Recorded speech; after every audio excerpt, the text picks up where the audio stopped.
Les énergies de la semaine du 2 octobre 2023 vont être portées vers la force. La force d'accomplir, la force d'aller en avant, et donc la force de mettre en œuvre tout ce qui a été semé, médité depuis 2 à 3 semaines déjà vous avez qu'à regarder les vidéos des semaines précédentes, sur les énergies des semaines précédentes. Donc ça va permettre de relancer beaucoup de choses.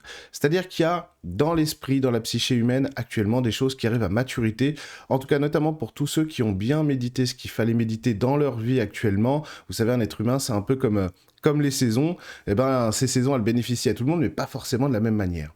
Et donc, pour tous ceux qui auront bien médité tout ça, qui seront, si j'ose dire, dans l'action, c'est-à-dire en symbiose avec les énergies actuelles, eh ben, ça va permettre de laisser émerger par l'esprit, par l'action, beaucoup de choses qui vont être bénéfiques, notamment parce que ça va permettre de se libérer d'une espèce de chemin de croix où on est toujours un petit peu accolé comme ça sur l'ambiance sociale, sur l'ambiance familiale, sur l'ambiance du couple, etc.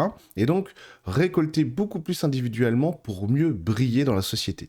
Et alors pour les autres, c'est-à-dire ceux qui sont moins dans cet élan-là, eh ben ça va permettre de continuer à bien mesurer les choses, à bien mettre en avant ce qu'on veut pas, etc. Et donc effacer un petit peu aussi tout ce qui va gêner l'action, ce qui va gêner l'esprit dans sa manière de méditer et de comprendre qui on est et ce qu'on veut.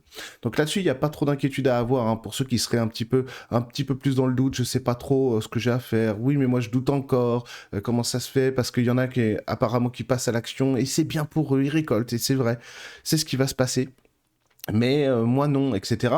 Et ben sachez que ça participe aussi de ce mouvement-là. Comme je le disais, hein, un être humain, c'est un peu comme les saisons, elles sont pareilles pour tout le monde, mais elles bénéficient pas à tout le monde de la même manière. C'est-à-dire, c'est pas toujours le même moment pour tout le monde. Mais ça veut rien dire. Ça veut pas dire que vous êtes en arrière. Ça veut dire que vous êtes dans le bon travail, dans le bon cheminement aussi, mais qu'il faut apprendre à se laisser porter par les énergies du moment pour justement ne pas avoir à se bloquer par des réflexions mentales qui nous empêchent d'avancer.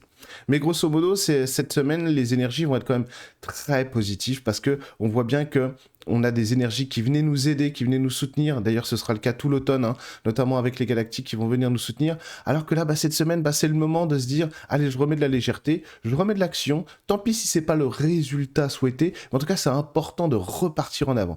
Et là, on est vraiment porté par ces énergies-là, encouragé, mais vraiment d'une manière très, très, très douce et très vivante. Un petit peu comme si les guides étaient des supporters qui vont vous aider à accomplir tout ce que vous avez besoin d'accomplir maintenant, peu importe le résultat.